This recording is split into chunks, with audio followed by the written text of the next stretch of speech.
Boa noite, boa madrugada, bom dia, boa tarde. Não importa a hora que você esteja assistindo esse bendito culto do Evangelho da Noite. Vamos começar então o culto do dia 14 de agosto de 2025, tá?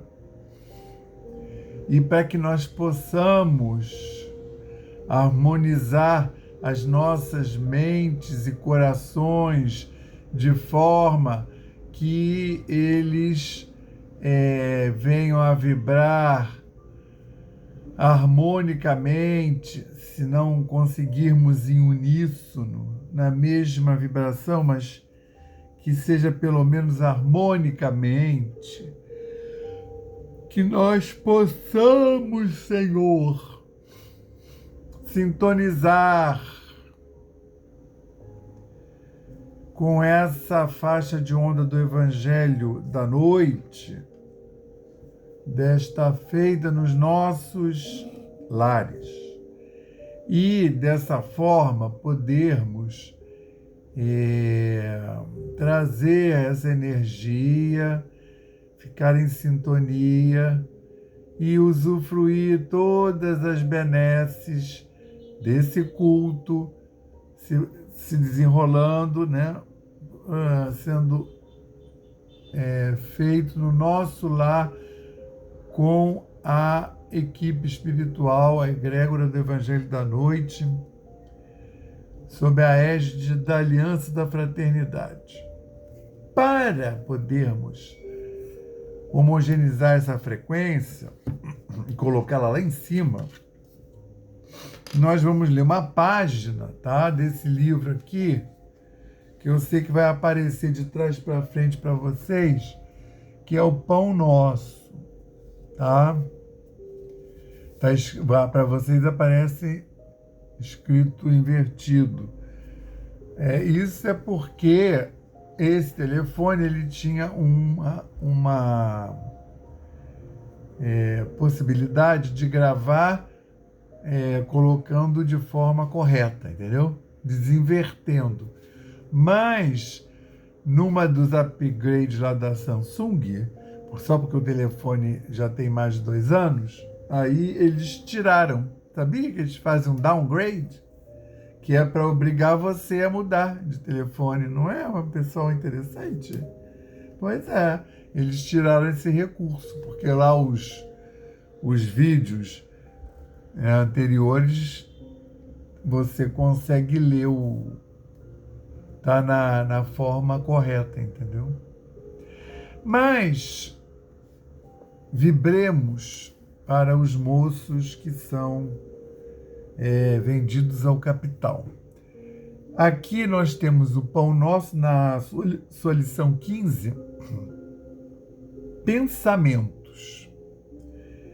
Quanto mais, irmãos, tudo o que é verdadeiro, tudo o que é honesto, tudo o que é justo, tudo o que é puro, tudo o que é amável, tudo que é de boa fama, se há alguma virtude, se há algum louvor, nisso pensai. É o Paulo, na sua carta aos Filipenses, os moradores da cidade de Filipo, capítulo 4, versículo 8. Tá? Todas as obras humanas constituem a resultante do pensamento das criaturas. O mal e o bem, o feio e o belo, viveram antes de tudo na fonte mental que os produziu, nos movimentos incessantes da vida. O Evangelho consubstancia o roteiro generoso para que a mente do homem se renove nos caminhos da espiritualidade superior. proclamando a necessidade de semelhante transformação rumo aos planos mais altos. Não será tão somente com os primores intelectuais da filosofia que o discípulo iniciará seus esforços em realização desse teor. Renovar pensamentos não é tão fácil como parece à primeira vista. É só acordar, mudar e fazer diferente. Demanda muita capacidade de renúncia e profunda dominação de si mesmo, qualidades que o homem não consegue alcançar sem trabalho e sacrifício do coração. É por isso que muitos servidores modificam expressões verbais, julgando que refundiram pensamentos. Todavia, no instante de recapitular, pela repetição das circunstâncias, as expectativas redentoras entram de novo, análogas perturbações encontram. Todavia, no instante de recapitular, pela repetição das circunstâncias, as experiências redentoras encontram, de novo, análogas perturbações, porque os obstáculos e as sombras permanecem na mente, quais fantasmas ocultos. Pensar é criar. A realidade dessa criação pode não exteriorizar-se de súbito, no momento dos efeitos transitórios, mas o objetivo formado pelo poder mental vive no mundo íntimo, exigindo cuidados especiais para o esforço de continuidade ou extinção. O conselho de Paulo aos Filipenses apresenta sublime conteúdo. Os discípulos que puderam compreender a essência profunda, buscando ver o lado verdadeiro, honesto, justo, puro e amável de todas as coisas, cultivando-o em cada dia, terão encontrado a divina equação, graças a Deus. Graças a Deus, graças ao Espírito Santo de Deus, graças ao Cristo de Deus, graças ao nosso patrono São Francisco de Assis,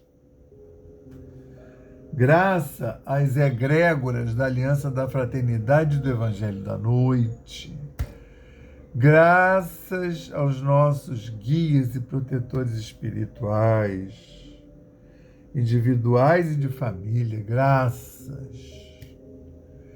Obrigado, Senhor, pela semana que recebemos desde o último culto, todo o amparo, toda a proteção, toda a inspiração. Obrigado por tudo que nos aconteceu e pelo auxílio que tivemos. Obrigado por termos sido convidados para esse amável culto e por efetivamente estarmos usando esse convite, estarmos realmente aqui prestes a receber a visita da Caravana do Evangelho da Noite, para beneficiar os nossos lares. Obrigado pela possibilidade de passarmos esses minutos reunidos, recebendo essa visita, aurindo essas vibrações mais puras e superiores.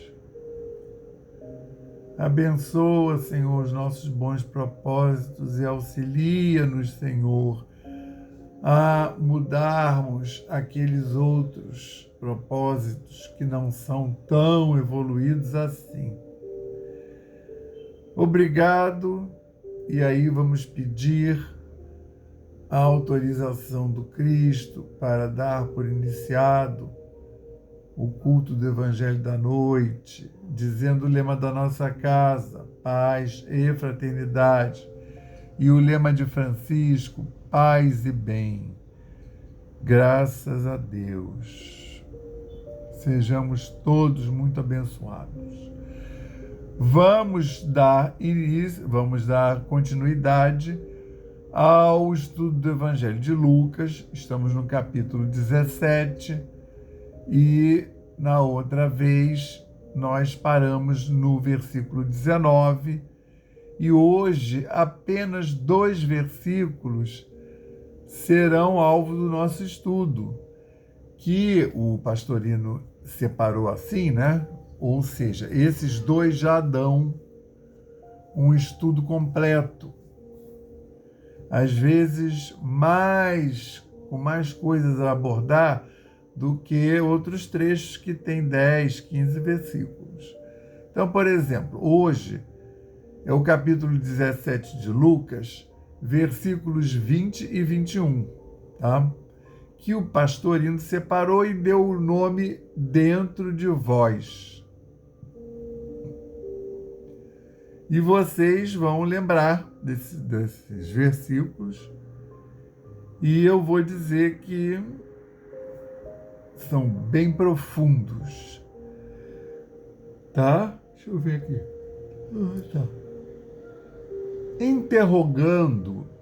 Interrogado pelos fariseus, quando viria o reino de Deus, respondeu-lhes e disse, entre aspas, que é o que o Cristo falou, não vem o reino de Deus de modo ostensivo, nem dirão, ei-lo ali, ei-lo aqui,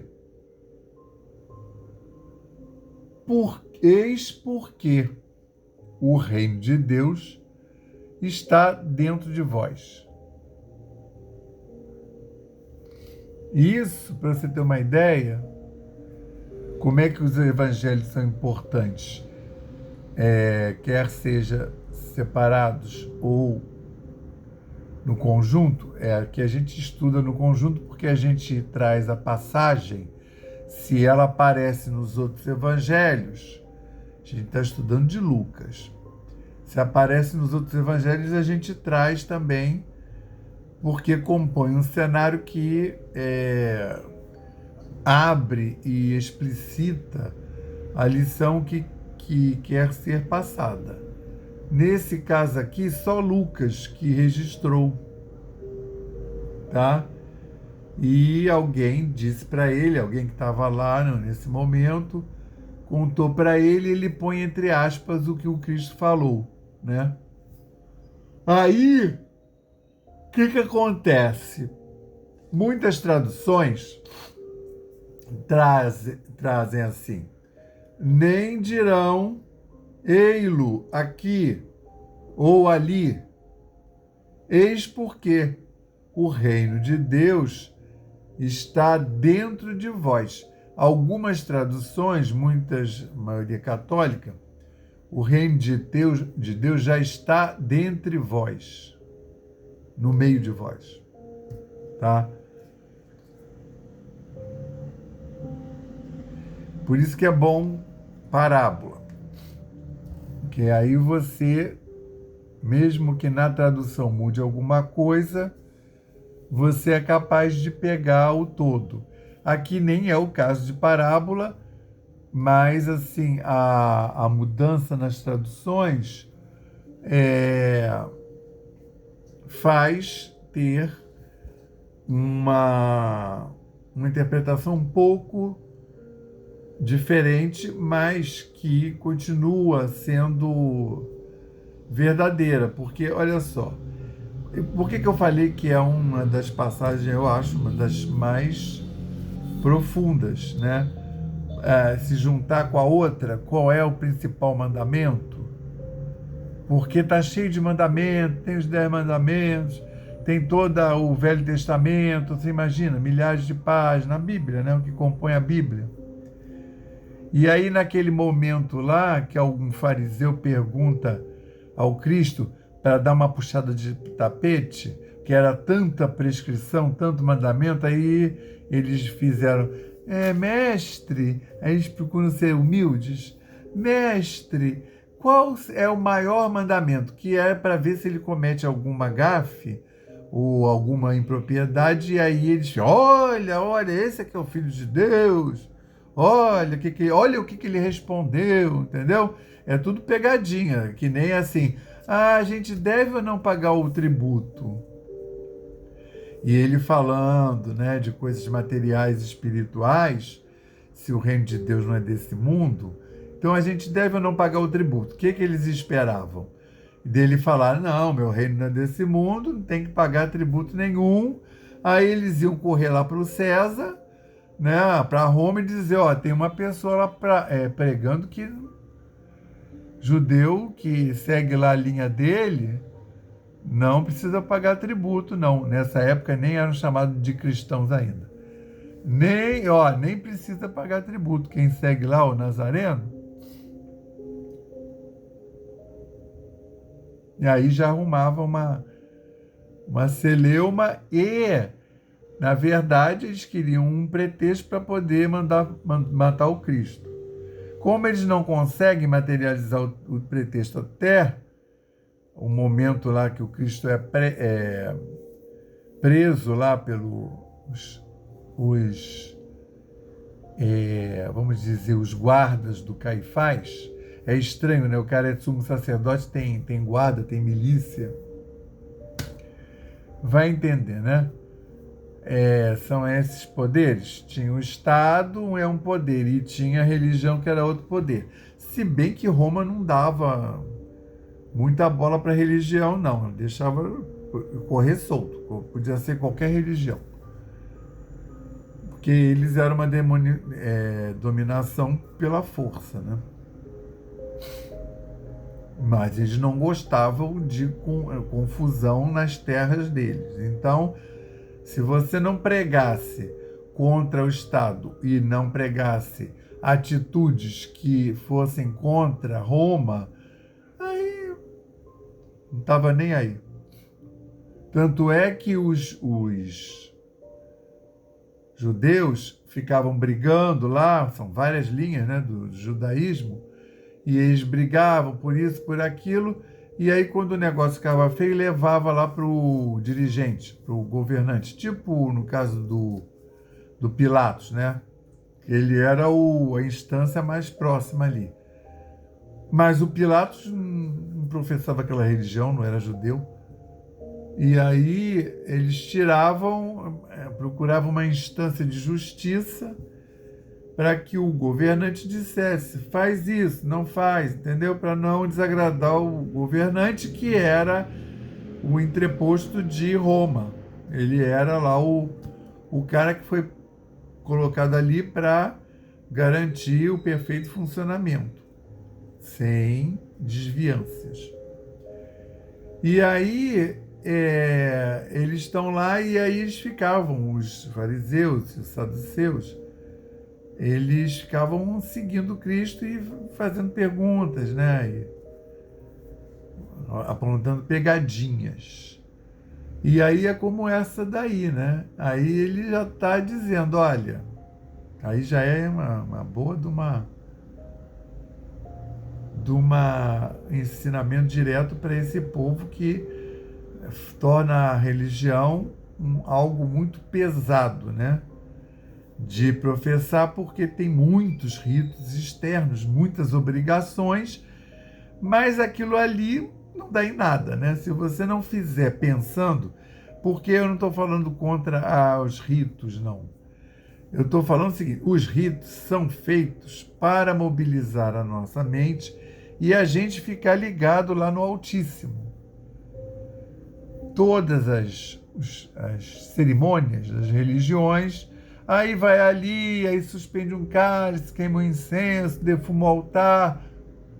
E você lá prestando atenção, e olha, tá fazendo, incensando o altar para fazer uma limpeza, né, de vibrações, mas não é exatamente só a fumaça, né? Tem toda a sua energia mental que você está colocando ali para a purificação daquele altar, para abrir o canal de conexão com o Altíssimo, tá? E aí, o importante é isso. Mas assim, você pode fazer isso tudo sem ter tanta. Isso é para as pessoas se utilizarem, dependendo da pessoa, né? Mas se você se concentra e consegue pensar lá no santo da sua predileção, ou Jesus Cristo diretamente, ou Maria Mãe Santíssima, ou reza para Deus direto, se você faz essa conexão sem ter que fazer grandes movimentos físicos no ambiente, bendito seja você, porque você pode parar na rua perante uma situação complicada e fazer a sua oração e ela chegar lá em cima. Então, aqui, interrogado pelos fariseus. Quem é que ia interrogar? Quando viria o reino de Deus, aí o fariseu está anotando para ele se contradizer daqui a pouco, daqui um mês faz essa mesma pergunta, ou conjuga com outra para ver se ele o Cristo dá uma resvalada. Quando viria o reino de Deus? Que ele é o Cristo, ele está dizendo, eu sou o Filho de Deus, né? Então, arrependei-vos, sigam essas coisas que eu estou trazendo para chegar a Deus, e aí, na realidade, Deus, a conexão com Deus ser promovida dentro de você. Respondeu-lhes e disse, não vem o reino de Deus de modo ostensível, com grande poder e glória, não vem mais. Para falar a verdade, nem o Cristo, né? O Cristo veio, mas ele não veio com grande poder e glória, não veio ostensível. Aí ele veio pobrinho, né? Os reis magos visitaram ele, mas o povo não ficou sabendo. Quem ficou sabendo foi só o Herodes, naquela época, o grande, né? É aquele que quer matar o Cristo. O Herodes acreditou mais do que a maioria da população. Ele falou, bom, vai nascer o Filho de Deus? Ah, sei. O quê? Já nasceu? Ah, já tá grandinho, é? Ah, então, tô aqui sem fazer nada, né? Para garantir, mata todas as crianças com menos de 2 anos. O Cristo tinha meses de nascido. O Herodes, o grande. Entendeu? Para você ver como é que são as coisas. E aí, ele fala uma coisa definitiva. Essa não é nem um versículo inteiro. Nem dirão, né? O reino de Deus não vem de modo ostensível. Então, não espere por uma aparição, uma grande luz no céu. Por quê? Nem dirão, ei-lo aqui ou ali. Eis por quê? O reino de Deus está dentro de vós. Ou seja, o que ele está dizendo? Não fica achando que vai ter outro Cristo, que vai ter, né, a outra vinda do Cristo, né? Que era uma coisa que assolava lá aquela época, né? Não assim, agora o Cristo está vivo e ele está falando isso. E ele está falando, eu sou o Filho de Deus. Sei que é lá, bababá. Quem é a única pessoa que ouve e pelo diálogo aceita? É a samaritana. É a única pessoa que dentro de si, quando ela conversa com ele, ela começa tratando ao Senhor, sei que lá, depois ela fala, mestre, e ela termina tratando com a devida reverência, isso durante o diálogo. Porque ela começa, pela resposta, a ver que ele é o enviado, pode ser o enviado. Tanto é que a última coisa que ela faz, eu ouvi dizer que vem, porque o Cristo falou, olha, eu tenho uma água que você, se beber, não sente mais sede, e uma comida que, se você comer, não sente mais fome. Aí ela falou, eu quero, né? E aí continua aquele diálogo, e capítulo 4 de João. Aí ela fala assim, ela vai fazendo as perguntas, ele vai dando umas respostas, tudo iniciático, as respostas não necessariamente respondem às perguntas. Aí ela fala, eu ouvi falar que está para chegar o enviado, né, o Filho de Deus. Aí o Cristo vai falar para ela, sou eu. É a única pessoa que ele fala.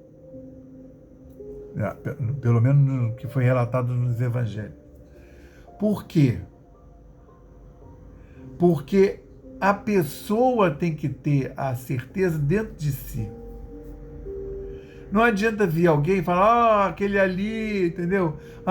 Sou eu que sou enviado, eu sou o enviado de Deus. Porque o reino de Deus está dentro de vós. Não procura fora. Com toda a boa nova que o Cristo trouxe, é para você procurar, como ele está assinalando, dentro de vós. Quando a tradução, que a maioria das traduções dizem, fala, nem dirão ele aqui ou ele ali, porque o reino de Deus já está dentre vós. É uma tradução também mais materializada, porque está dentre vós, está fora de mim. Está dentre eu e o próximo. Está aí no ambiente. Então é uma tradução que também perpetua essa visão que vem alguma coisa fora, alguma coisa de fora vem para me transformar. Mas não é isso. É eu me transformar para eu me unir ao Cristo cósmico universal, através dessa centelha crística que eu carrego comigo, que eu nem sei que eu carrego. Por isso é que já está dentro de vós o Cristo. Então, assim, quando é que vem a segunda vinda do Cristo? É dentro de cada um. Não tem um dia, me disseram que vai ser no dia 30 de março do ano de 2075. Não é esse dia. Ele vai vir para você ele pode vir antes. Porque é você, cada um de nós, né, nos pondo na senda para chegar ao Cristo. É aquela figura que sempre faz sentido do Michelangelo, que é o Deus assim recostado com o dedinho que vai dar a vida. E o homem aqui na terra, Deus no alto, o homem aqui recostado na terra e esticando o dedinho assim, para tocar no dedinho de Deus. É o homem. Deus está sempre lá. Deus, o Cristo, está sempre lá. Não, maravilha? No Velho Testamento, o Deus se apresentou através dos profetas, com muito efeito físico, com muitos sinais, como diziam lá na Bíblia, que é para o homem acreditar. Vem o Novo Testamento, Deus mandou o Filho, que vai dizer o que Deus quer dessa humanidade.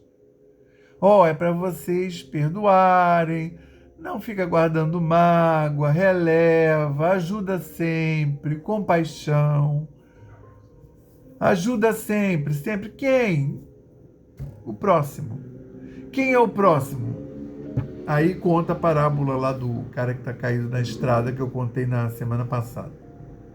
Para ouvir a parábola, tem que ir lá no culto da semana passada. Aí é aquela que o cara foi roubado, está no meio do caminho, aí passa o sacerdote, passa o fariseu, e aí passa um samaritano, que era tido o último dos homens. E aí a única pessoa que ajuda o cara é o samaritano. E aí o Cristo pergunta quem é o próximo desse cara que estava lá assaltado e machucado. Você vê que não é só agora não, tá? Assaltaram ele, ainda bateram nele, ele ficou lá ferido na beira da estrada. Aí o Cristo pergunta quem é o próximo. Aí a pessoa que está ouvindo fala o samaritano. Aquele que ninguém dá nada, que diz que é ruim, que é impuro. Isso é para acabar com a gente, acabar com a nossa língua ruim e ficar julgando e achando que o julgamento está certo. Primeiro passo é não julgar, mas é difícil. Aí assim, julga, mas depois não acredita muito. É para não julgar, tá? Estou dizendo assim, quando não consegue, que pelo menos não seja um juiz intransigente. Qual é aqui que o Cristo fala? Não julgueis para não ser julgados. Então essa é a orientação. Mas a gente está com essa aqui agora, assim. Então, assim, o que você precisa para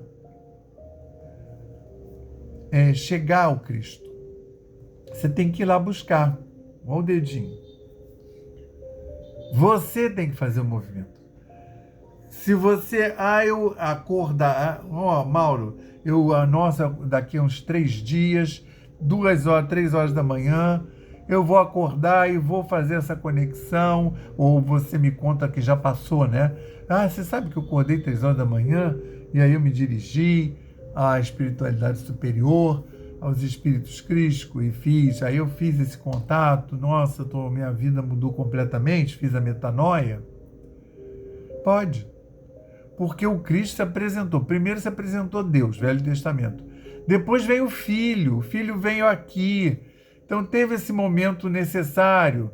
Como ele fala, isso aqui tudo é necessário que aconteça. Ele ser preso, ele ser vilipendiado, ele ser crucificado, para ele morrer e voltar e todo mundo falar, é verdade, existe um outro mundo.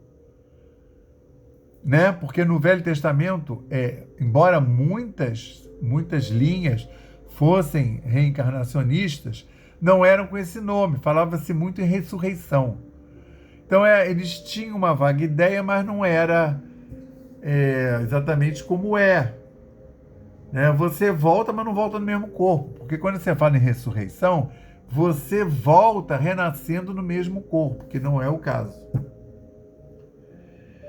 Mas aí depois decidiram, Cristo já tinha até morrido, decidiram acabar com isso na Igreja Católica e num daqueles concílios lá do início do catolicismo, mas muitas linhas do judaísmo também já não falavam. Embora algumas linhas não é a mesma concepção de reencarnação que o espiritismo tem, não, tá? Mas tem a concepção que você não cumpriu tudo em uma e ainda vai voltar. Então, eu estou aqui fazendo a conclamação de vocês, todos nós, pararmos com essa coisa, né? Vai ter a transição planetária, vai ter a transição. Parece que, tá marcado agora, hein? A transição planetária vai ser no dia 12 de dezembro. Eu vou dormir ruim, no dia seguinte, dia 13 de dezembro, vou estar maravilhoso, um espírito todo luminoso, né, nimbado de luz, né? Não é. Até porque não tem. A transição planetária está na transição. Desde que entrou em mundo de expiação e prova, está na transição. Se um ano depois todo mundo resolvesse tomar jeito na vida, já tinha feito a transição. A transição depende do número de espíritos encarnados que fizerem a metanoia, isso aí de tocar lá, chegarem a Deus. Claro que não vai ser, né, 100% de perfeição no início, mas que pelo menos cheguem perto, que pelo menos sintonizem, que pelo menos assistam um culto como esse e fiquem fazendo contato com a espiritualidade superior. Não precisa ser esse culto, é no culto lá do centro que você vai, da sinagoga, do terreiro de Umbanda, do templo budista, fazer o contato lá com a espiritualidade superior, tá? Tem que buscar, né? Porque já tá aí, já tá fora e já tá dentro. A gente que tem que fazer a conexão. Ó, o dedinho. Tem que tocar lá o dedinho de Deus. Que Jesus nos abençoe agora, hoje, sempre. Vamos passar para o nosso passe, onde quando vocês vão se colocar de forma confortável e seguir esses mantras que eu vou ler, pensando no fluxo de energia que está fluindo de São Francisco de Assis e os seus espíritos falangeiros ou dos santos das suas predileções. Elevemos mais uma vez os nossos pensamentos ao Pai e confiemos. Nós pedimos ao Cristo para que possam os nossos amigos espirituais, juntamente com os protetores de cada um aqui presente, realizar através deste passe fluídico-terápico o tratamento particularizado de acordo com as necessidades que cada um apresenta. Que seja suavemente depositado em nosso corpo fluídico, mental e físico o remédio divino das camadas superiores da vida, também preparados por corações amorosos para nos atender. Rogamos ainda que os benefícios deste passe se estendam aos nossos lares, envolvendo de forma carinhosa nossos familiares, parentes e amigos, proporcionando-lhes igualmente tratamento eficaz. Intimamente, pedimos forças para desenvolver em nós coragem, discernimento, paciência e bom ânimo em nossa lida diária, nos colocando agora na posição de receptores, abertos à boa influência do alto, alentando a nossa consciência de que somos seres oriundos e viventes no universo de Deus. Agradecemos a nossa coexistência com o nosso próximo e a atual reencarnação que nos colocou em contato com os elementos indispensáveis às nossas necessidades de evolução. Rogando inspiração para que possamos aproveitar a oportunidade da mesma, para exercitar o perdão e a busca sincera pela harmonização íntima, sem deixar de atender aos reclames da lei de progresso e evolução. Finalmente pedimos equilíbrio moral e emocional, inspiração nos padrões do Evangelho, para que possamos solucionar com os nossos esforços os problemas que nos afligem. Resignação positiva sem estagnação. Compreensão para agir com amor, ação sem ser subserviente. Proteção.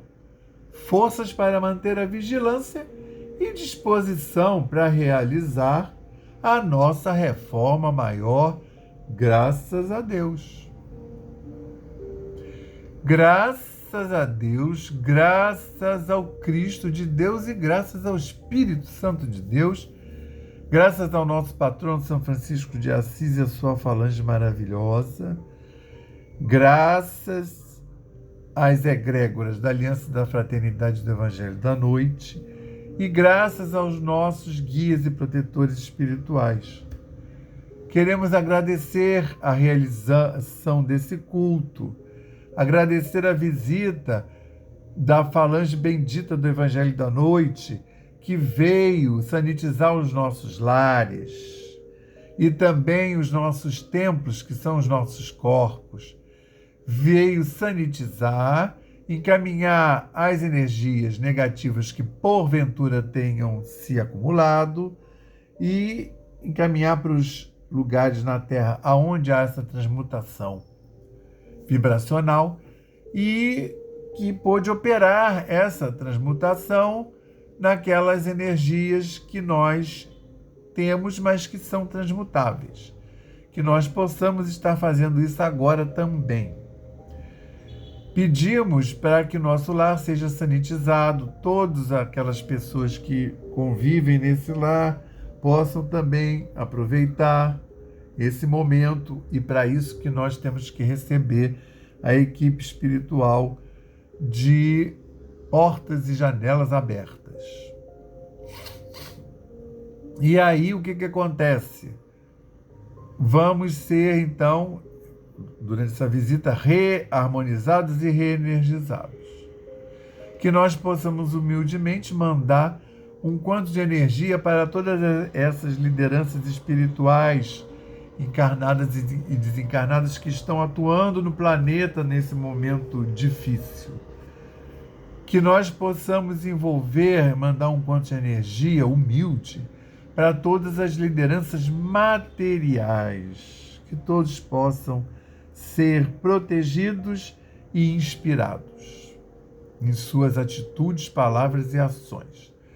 Que todos, Senhor, toda essa humanidade encarnada e desencarnada possa receber esse quanto de luz para auxiliar na transição planetária. Que Gaia, o planeta Terra, receba essa nossa humilde contribuição energética. Agora vamos fazer 30 segundos de silêncio para que possamos colocar as nossas demandas, inclusive por terceiros.